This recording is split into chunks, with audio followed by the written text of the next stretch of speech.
Country bumpkins should sit at the back. What are you trying to do? Going all the way up front. At the networking event, I accidentally ran into a beautiful classmate from high school. I've always been ridiculed by her every time we met. However, I don't think being from the countryside is a bad thing. I believe there are things that can only be done because it's the countryside. So, there's no reason for me to be looked down upon like this. Cut it out already. It's you who should cut it out. There's no seat for a poor person here. It was then I was about to reveal a certain truth to her. Long time no see, Tom. You're the executive director. Please take a seat at the head of the table. Saying so, a beautiful secretary hurried over. To the bewildered former classmate, she explained that it was my networking event. And it was this incident that would lead to the downfall of the former classmate. I am Tom, a 47-year-old bachelor. Currently, I work at a branch office located in the countryside. The town where the branch is located is far away from downtown New York.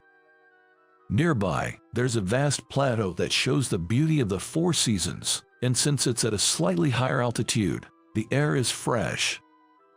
However, even though there's a bus service, it takes about an hour to get to the nearest train station, which is a bit inconvenient. But I have my own car, and traffic jams only happen during the tourist season, so I don't feel too inconvenienced. Good morning. Good morning, Tom. Did something good happen? Actually, I spotted a rainbow earlier. It made me feel quite happy. The colleagues at the branch are all nice people. They are kind and considerate, and we often hang out together on weekends. Sometimes, colleagues' children come over, and we all play together, regardless of age. In that way, I quite like working at the branch.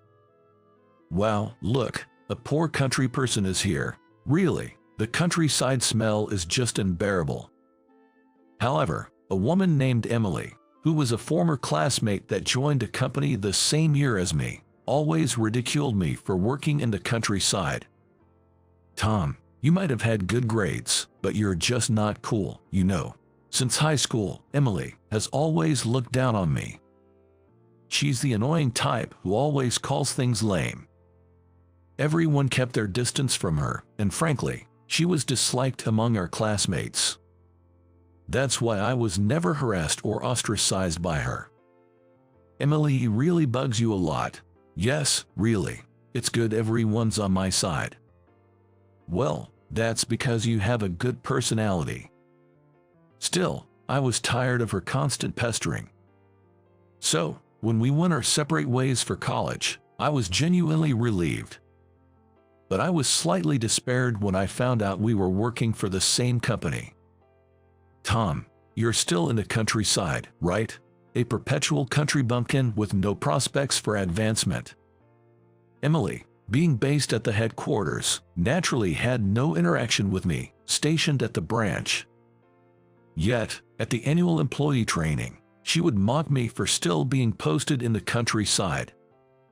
I'm a talented elite, always working at the headquarters. Just the other day, I personally went on a deal and secured a major contract. Yeah, that's great. Furthermore, Emily would boast about her own abilities. I would just sigh and brush it off nonchalantly. Indeed, she was competent at her job, and her grades in high school were not bad either. I've heard she even went to a prestigious university, though I don't know the details. However, it seems no one wants to be around her because of her personality. At the training, people would talk to me, but no one would approach her. I don't really care whether it's a branch office or the headquarters. After all, working at a branch has its own rewarding aspects. I was fed up with Emily, who still ridicules me and brags about herself. Hey, Tom. Hey, Michael. Emily, I'm borrowing Tom for a bit. Michael, another colleague and friend from the same period, pulled me away from Emily. He has made a career at the headquarters and is now apparently the director of human resources. Unlike Emily, Michael doesn't make distinctions like because it's the headquarters or because it's a branch office. The branch office you're at now is near the Highlands, right? I've been thinking about going cycling there with my family. That sounds good. The daffodils are blooming around this time. Really? Maybe I'll go this weekend then. Let me know some recommended spots again. He has a strong interest in the countryside because his whole family enjoys outdoor activities, and he always wants to hear about it from me. Every time he visits, he brings lots of souvenirs too. By the way, Tom, don't you have someone special yet? I'm not really interested in that sort of thing. Come on, having a family is a great thing. I just gave a wry smile in response.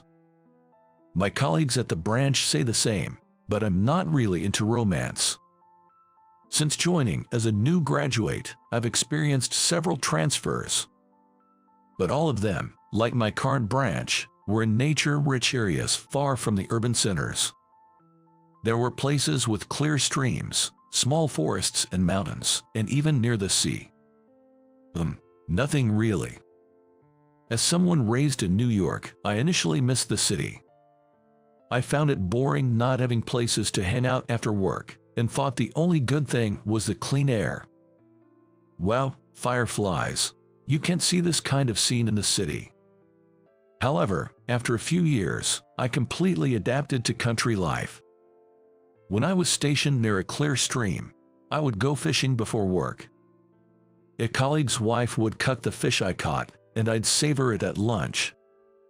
There was also a camping site nearby, so we had barbecues with the local people. After work, I'd stop by a hot spring in the mountains, or set up a telescope on my home balcony for stargazing. With no obstructions, I could clearly see meteor showers and fireworks. Sometimes Michael's family would join, and those times were particularly lively and offered a different kind of fun. You can't have these experiences in this city. I was enjoying a salaryman's life to the fullest, doing things you can't do in the heart of the city. Of course, I worked hard at my job too. Even though we're close outside of work, everyone is serious at work. But the atmosphere is never bad. It's a workplace where I can be myself. It's thanks to you, Tom. I haven't done anything special. Though they often say things like that, I haven't done anything extraordinary. I just communicate well and maintain a friendly atmosphere. The downside of being continuously posted in rural areas is that it's hard to hang out with friends from my student days. I can hang out if someone proactive like Michael comes over, but honestly, there aren't many like him. When I invite them, they say, "There's nothing to do in the countryside, right?" I'm busy myself. And having grown accustomed to the rural air, I find New York's air hard to breathe. Besides, it feels somewhat awkward to visit places where others have families, all by myself. Tom is such a good guy. It wouldn't be strange if he had someone. Well, I just haven't been lucky with relationships. Also, there are few women in the department I belong to. Moreover, most of them were either married or had been in a relationship since their student days, so everyone already had a partner. In an environment where I was dedicated to my work, couldn't hang out with friends, and had few women in my department. As a result, I found myself still single and without a partner even in my 40s. Someone had a baby. It's not that I'm in a rush to get married. I'm surrounded by nature, and my days are fulfilling. But when I receive New Year's cards from families, especially those with photos of their children, I sometimes wish I had a family too. Interacting with Michael's family and my colleagues' children, I can't help but find kids adorable. Well, it can't be helped. Thinking about it won't change the situation, so I had somewhat resigned myself to my circumstances. Moved to the headquarters. One day, I received a transfer order to the headquarters. I couldn't believe it, and when I double-checked with Michael, he just laughed and said it was no mistake. Honestly, I thought I would end my work life rotating from countryside branches, so I was genuinely surprised. Anyway, I need to prepare. At the branch, everyone dressed casually, so I rarely needed to wear a suit. But at the headquarters, I would need good suits. I'd have to sell my car and then find a place to live that's reasonably convenient for commuting.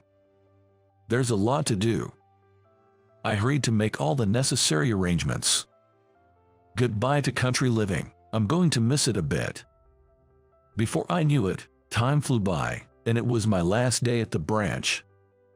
Tom, it's goodbye for today. Take care of yourself out there. You're always welcome to come and visit. Thank you all for everything. On my last day at the branch, I was surrounded by everyone. They all cared for me and had kind words to share.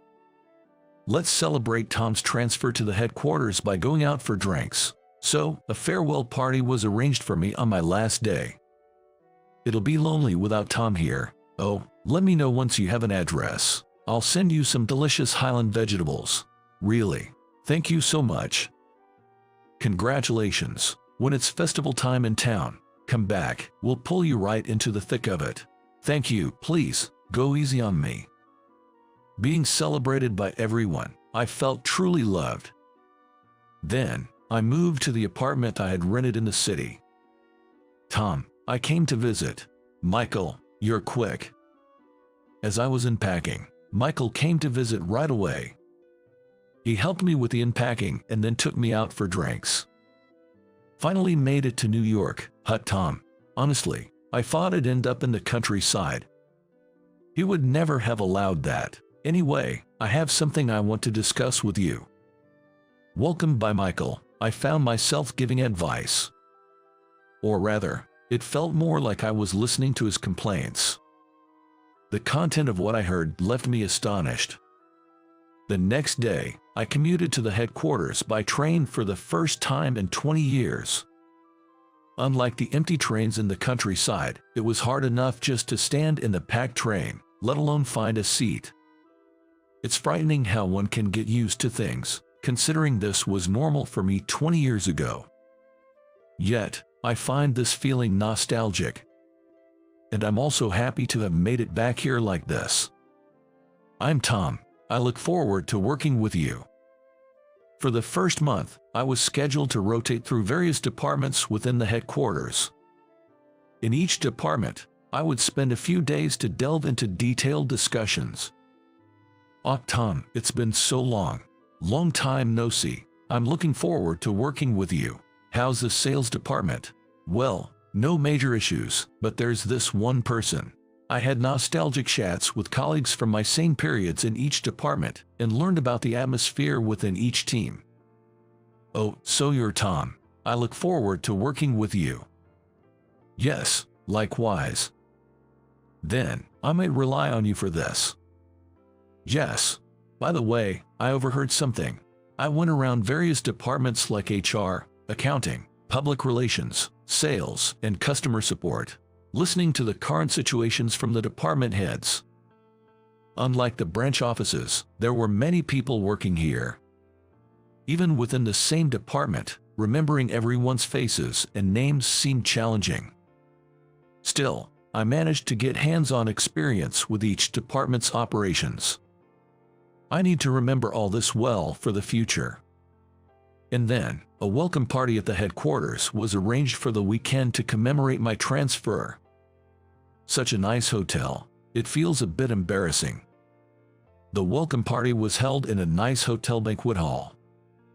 I arrived at the hotel wearing a new, reasonably expensive suit I had bought specifically for this occasion. Oh no. Oh, look, it's the eternal country bumpkin. However, in the elevator hall, I unexpectedly ran into Emily, a beautiful former classmate. She looked at me and smirked unpleasantly. What's a country bumpkin doing here? Emily was the first among our colleagues to work at the headquarters, an elite from the start. She continued working mainly at the headquarters and has now been promoted to a section chief.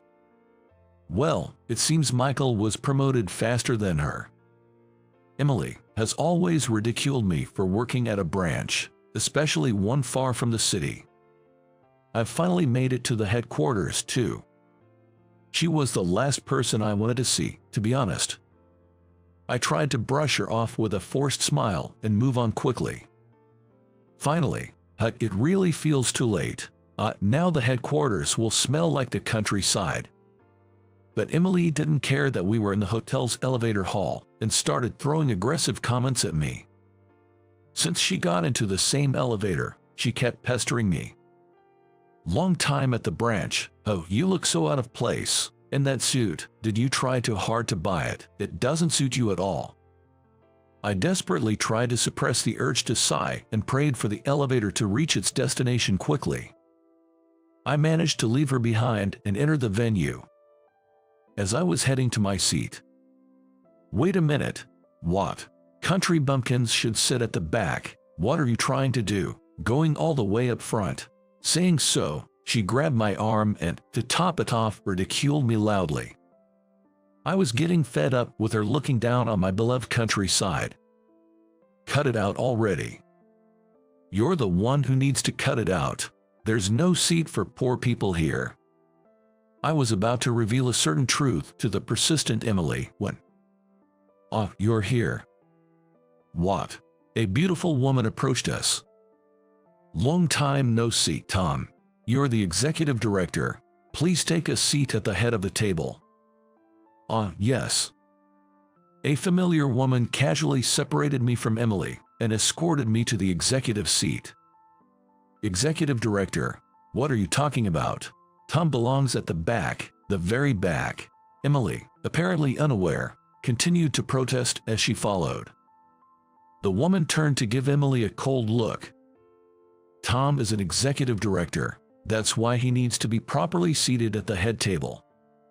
At her words, Emily's eyes widened in shock. In fact, my over 20 years of development achievements at the branch were recognized, and I was brought back to the headquarters as an executive director. That's the situation. I've become an executive director and am now working at the headquarters. Returning to the headquarters this late might be unusual among my colleagues, but becoming an executive director is undoubtedly a significant promotion. It's no wonder Emily finds it hard to believe. That's a lie. That can be. But despite the reality, Emily seemed unable to accept it. Perhaps she couldn't bear the thought that someone she ridiculed so much had surpassed her in career advancement. Truth be told, except for me and Emily, almost everyone else has become at least a department head. Now, Emily would be the least advanced among us. Why you of all people? Then, Emily, in a fit of rage, took off her heel and tried to strike me with it. In an instant, the woman moved, and Emily's high heel dropped with a thud. What are you doing? With a graceful move, she kicked away Emily's high heel. Wow, awesome, so cool. That's our Sarah. Considering the unpleasant rumors I heard about Emily while visiting various departments, it seems she already had many adversaries. The crowd was energized by the scene. And then, looking at this impressive woman, I finally remembered who she was. Right, she's Sarah. Emily, that's going too far. Let go of me. Sarah rubbed her hands and twisted Emily's arms behind her back. Then, to no avail, Emily was handed over to a security guard.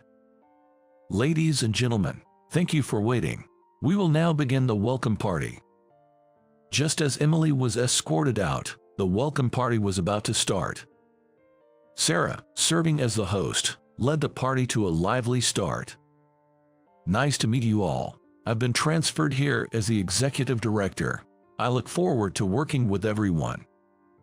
During the party, I also gave a speech as the new executive director. Although I have been devoted to research until now, I want to contribute to the growth of our company alongside everyone here at the headquarters. I've worked at a branch for 20 years and am very satisfied with that experience, for which I am grateful to my colleagues there. So, regardless of whether it's a branch or the headquarters, I hope we can all cooperate. I gave the speech nervously. As everyone applauded, I felt a bit embarrassed. The rest of the evening was enjoyable. surrounded by colleagues. Meanwhile, Emily, who had been removed from the party, was later called by Michael after the event ended. As the executive director, I was also present at the meeting. You know why you've been called here? Yes. Emily was visibly disheartened. She kept glancing at Michael. He witnessed her actions at the party as the Director of Human Resources. You will be transferred to a branch starting next month. That can be. And so, Emily was ordered to transfer to the branch where I used to work. Although she might understand, unlike my transfer, which was due to recognition of my work, this was a demotion for her. I've always worked at the headquarters, and if it's just about the work, indeed, you might be excellent when it comes to work alone. However, that's only possible because of your subordinates' achievements. Michael revealed this, showing results from interviews with her subordinates. Emily was taking credit for her subordinates' work achievements and using them to advance her own career. Despite that, she constantly boasted about these achievements as her own, which led to her being disliked by others. This had already been rumored, and as I visited various departments, it was mentioned as the only problem in the company. Additionally, her methods were somewhat forceful, sometimes even leading to complaints from business partners. Here's the evidence, and Michael showed me a document. It was a printed exchange between Michael and Emily. Emily was making advances towards Michael, who was married. I've told you many times, I have no intention of having that kind of relationship with you. Michael spoke coldly. Looking at it again, it was honestly distasteful. Michael had confided in me about this matter when he first came here. Emily's been hitting on me, asking me to have an affair with her. That's what I was told, and I listened to the story. Apparently, Emily and Michael attended the same university. Emily had been infatuated with Michael since then, but he was already engaged to his current wife at the time. Despite not giving up and joining the same company, they were in different departments, and Michael initially worked at a branch office. Since Michael and I started at the same branch, we became close. Emily was jealous that she couldn't get close to Michael. That's why she started pestering me. Later, when Michael moved to the headquarters, they reunited. But by then, Michael was already married with children, so he rejected all her advances. Yet, he would visit me. So, her harassment towards me was out of jealousy and spite. Your behavior is intolerable. However, I'm willing to overlook this incident if you go somewhere out of my sight. I've already spoken to Chris, the branch manager over there, and informed him everything about you. Please take care of everyone there. As we both told her this, Emily collapsed to her knees. She might as well enjoy the countryside life she despises so much. You seem to have made quite the impact already, Tom, just as I expected. I'm humbled, Mr. Johnson.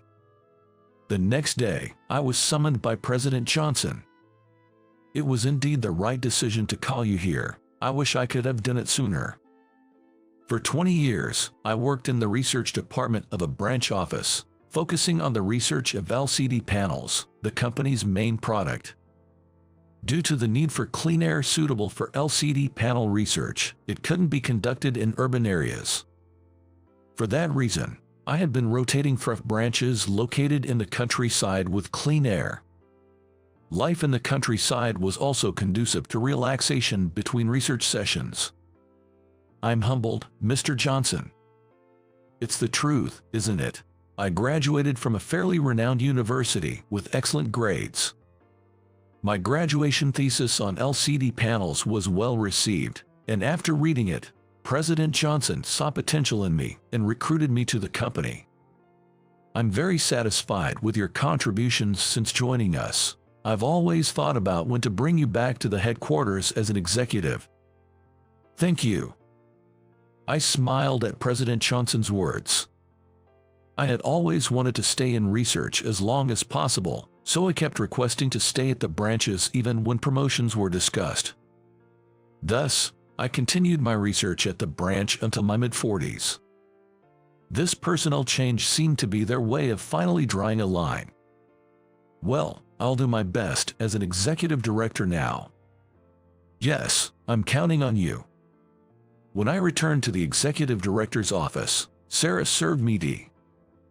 I smiled at that. Thank you, Sarah. You're welcome. Sarah, you were the receptionist at that branch, right? I'm glad you remembered. I nodded at Sarah's happy face. Though, to be honest, I had forgotten. Sarah had drawn attention at the welcome party, but when she first said long time no see, I couldn't recall where we had met. I just had a vague sense of recognition. However, I remembered when she kicked Emily's high heel away. Sarah was the employee who had been working at the reception at the branch where I used to work. Good morning, Tom. Good morning. You have a lovely smile today as well. Thank you.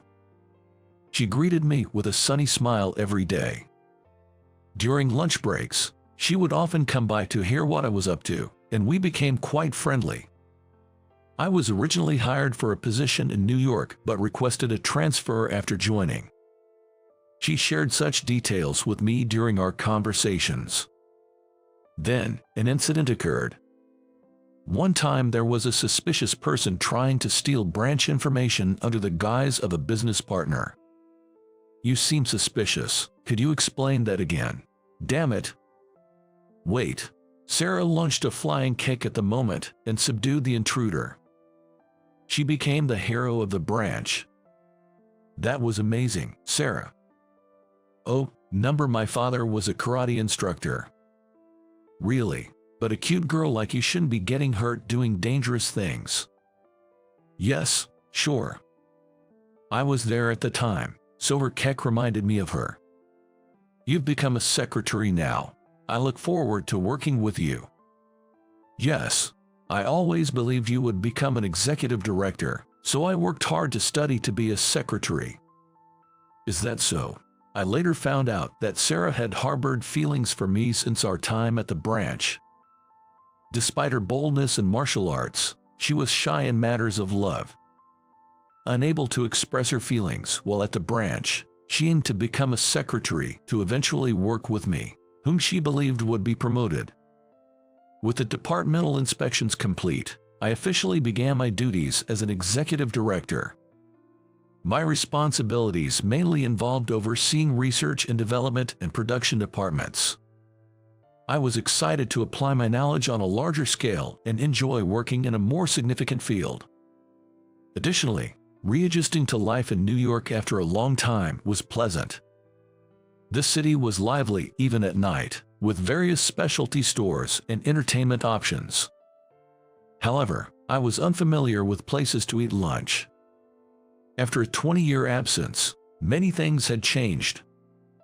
That shop over there is famous for its delicious pasta. Really? Let's give it a try. Yes. Sarah, now my secretary, recommended places and accompanied me. She seemed unusually happy during such times, and seeing her like that naturally made me smile too. Tom, this is a small token of my appreciation. You didn't have to. You've listened to quite a bit, haven't you? And because you were there, the demotion went smoothly. Though I hadn't done much, Michael brought me a token of appreciation. He's really earnest. How about we go out as thanks? That's a kind offer, but now that the troublemaker is gone, I'm thinking of spending some time with my family. I see. Can be helped then. Yes. Instead, make sure to prioritize Sarah. I was puzzled when Michael mentioned Sarah and ended up tilting my head in confusion. Anyway, I'm thinking of inviting Sarah to one of the places Michael recommended. My kids think of you as a kind of uncle, you know. Really? They were really happy that spring has come. Is that so? I didn't quite understand, but it sounded like a good thing. After a while, I got a call from Chris from the branch I used to work at. Apparently, unlike me, Emily wasn't fitting in well. Her assertive attitude during sales visits was met with even stronger responses, leaving her dejected. But finding a new job at this age would be difficult. So she's working without changing jobs, almost in tears every day. When we told everyone about your achievements, they felt remorseful for disrespecting you, Chris informed me lastly. It's good she's reflecting. I hope she can correct her course and lead a decent life. There's still some prejudice against rural branches, unfortunately. But every department in a company plays a crucial role.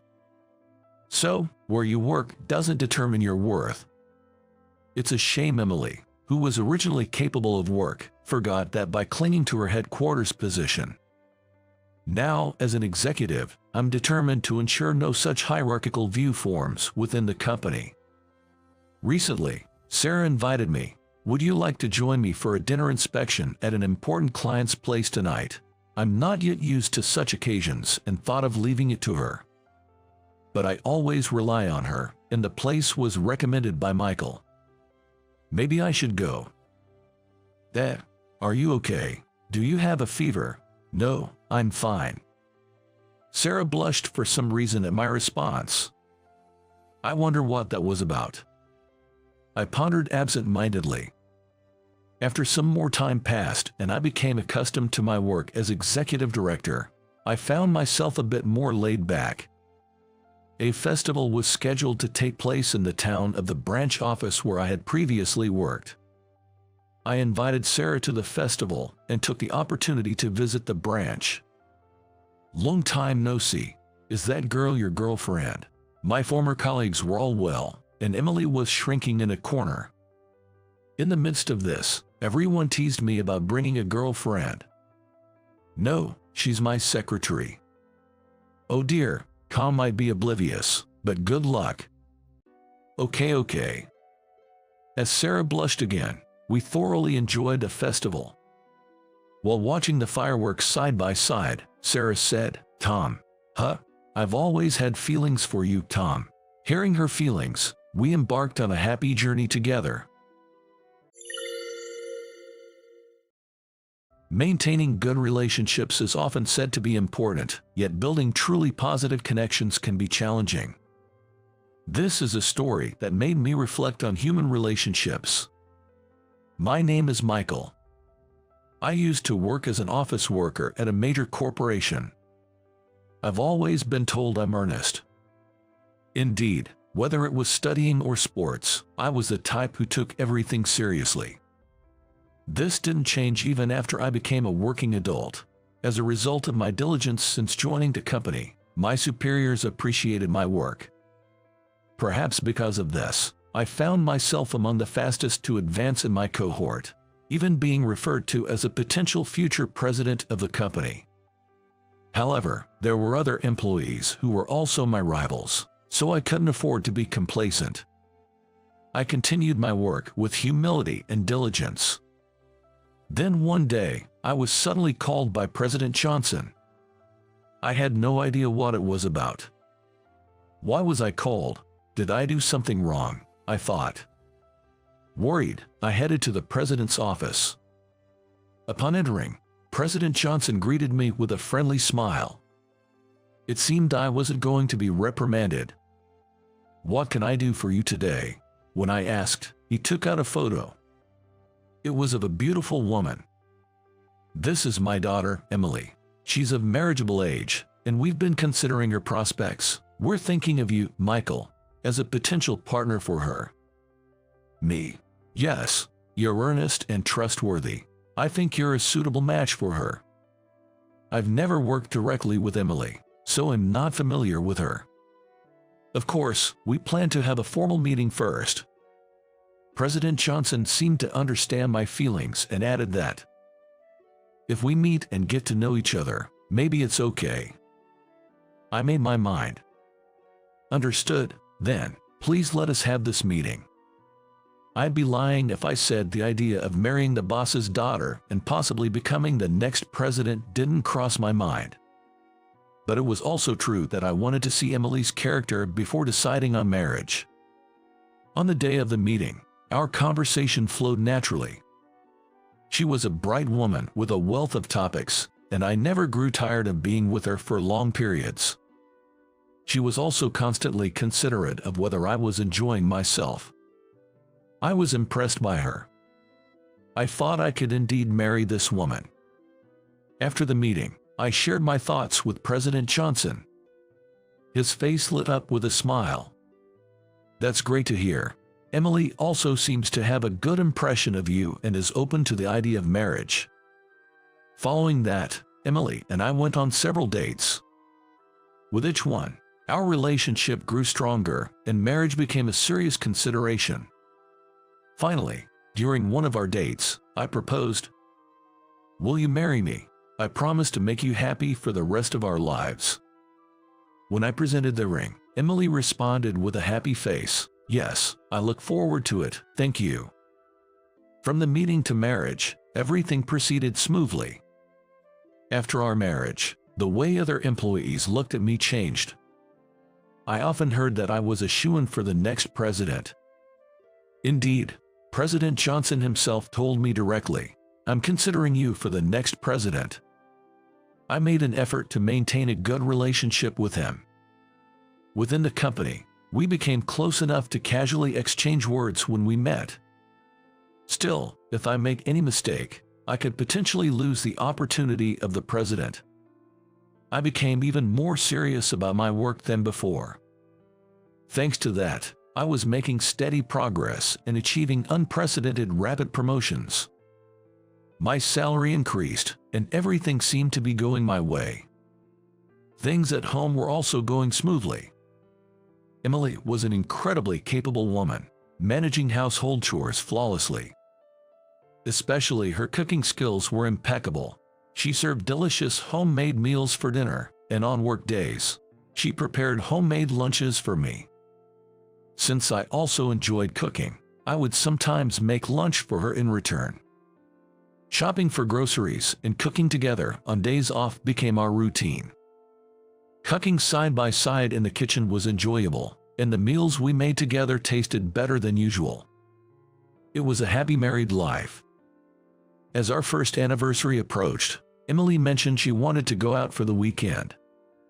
"I want to attend a fan club event for my favorite idol with Julia. It's an overnight event, so I'll be away all weekend. Is that okay?" Julia was Emily's close friend from her student days. Since starting their jobs, they hadn't been able to meet often due to busy schedules. Emily always worked hard at home and at her job. I thought it would be fine for her to take a break. "Sure, have fun." "Thank you, I'll be off then." As the weekend arrived, Emily left with a spring in her step. Feeling a bit lonely at home by myself, I decided to go cycling. I rode my bike to the next town, and after a while, feeling thirsty, I stopped by a convenience store I found. As I was waiting in line at the register with a sports drink, a woman approached me. "Aren't you Michael?" It was Julia. "Julia, aren't you supposed to be with Emily at the Idol fan club event today?" She was just as surprised. "We didn't make any such plans, and there's no fan club event. There must be some mistake." Then where could Emily be, and what could she be doing? I became restless. Waiting anxiously for Emily's return, she finally came back late at night. "Sorry, I got carried away talking with Julia." Emily told a blatant lie. "That's a lie. You couldn't have been with Julia. I ran into her at a convenience store in the next town, and there was no fan club event, right?" Confronted, her face turned pale. "Where were you really? Tell me the truth." Emily made various excuses, like she was at another friend's house or went back to her parents' house, but when I said I would call them to check, she quickly admitted those were lies. She must have had a serious reason to lie and hide things to this extent. The word affair crossed my mind. What were you really doing? You weren't having an affair, were you?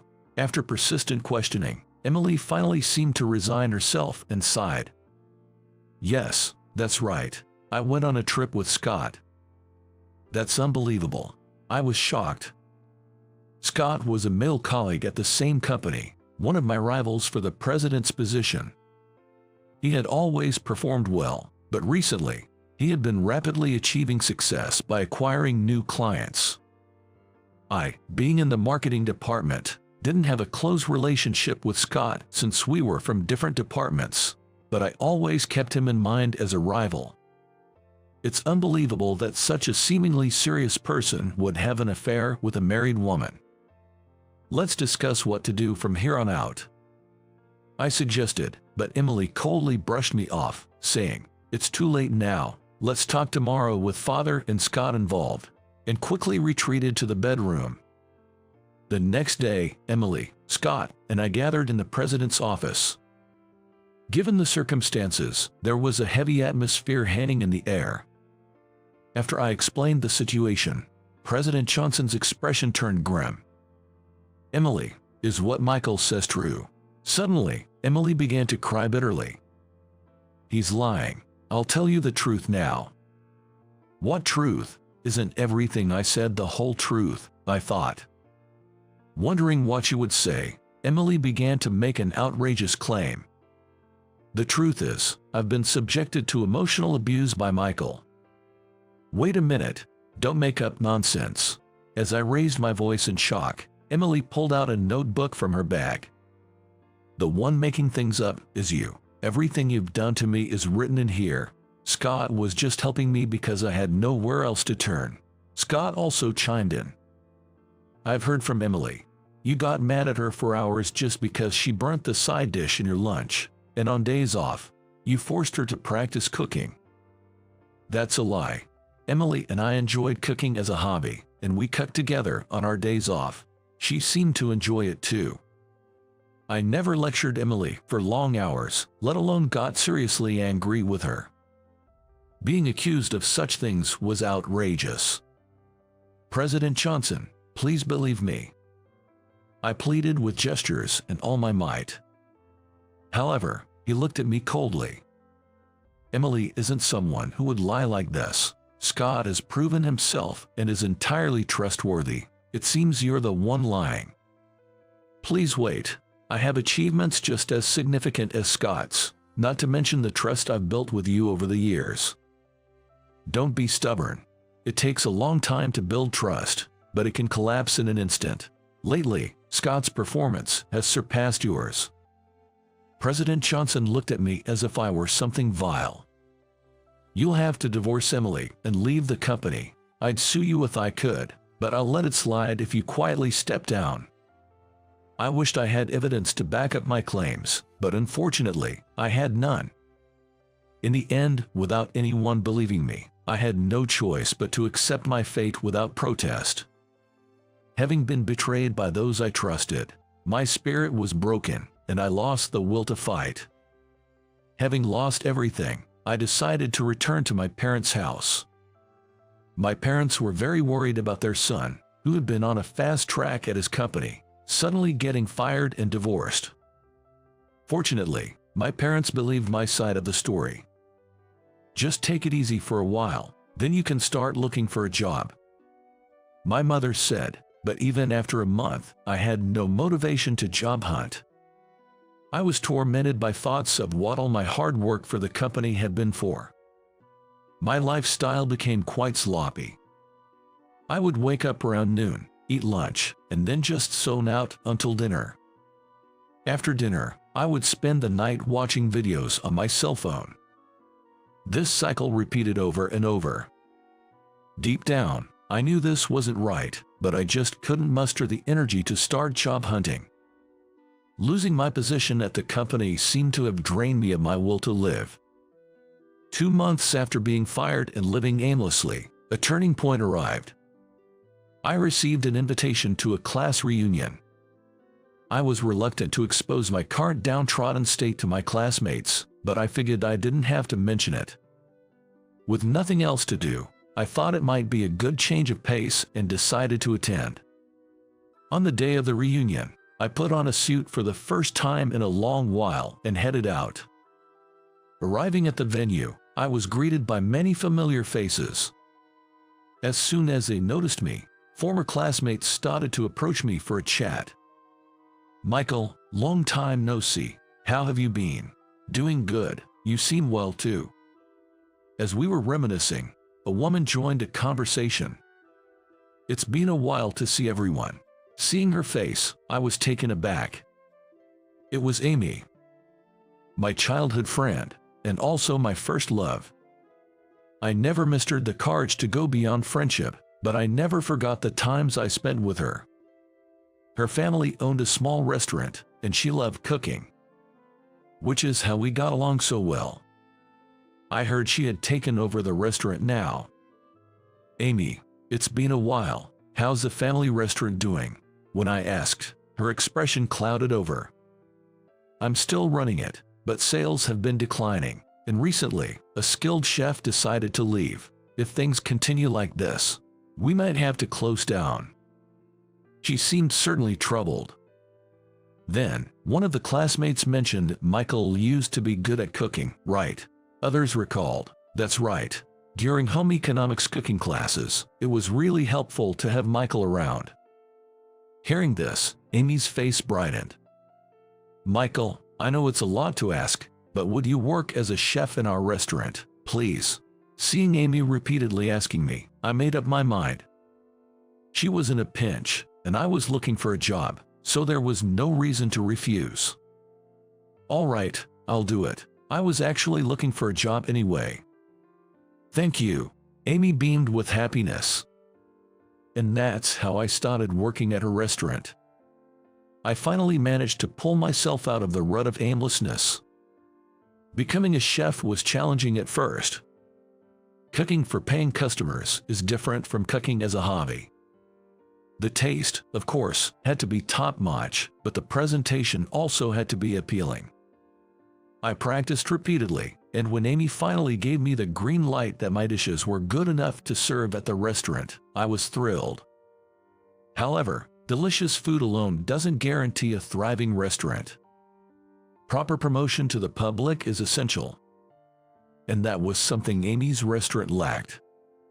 Using my previous marketing experience, I began attracting new customers. Utilizing social media for promotion turned out to be successful. The restaurant, previously popular with an older clientele, started attracting younger customers, including some from outside the region. Sales tripled, and the restaurant's financial situation improved significantly. It's a relief we didn't have to close the restaurant that's been passed down through generations. Your help was invaluable, Michael. Thank you. Amy thanked me with genuine happiness, but I was the one who felt grateful. After leaving my previous job, I had lost all direction, but thanks to you, I found a new purpose in supporting this restaurant. Thank you. We continued running the restaurant together. However, a year after I started working at the small restaurant, unexpected visitors arrived. It was President Johnson and Emily from my former company. "We went to your parents' house, and they told us we could find you here. We need to talk."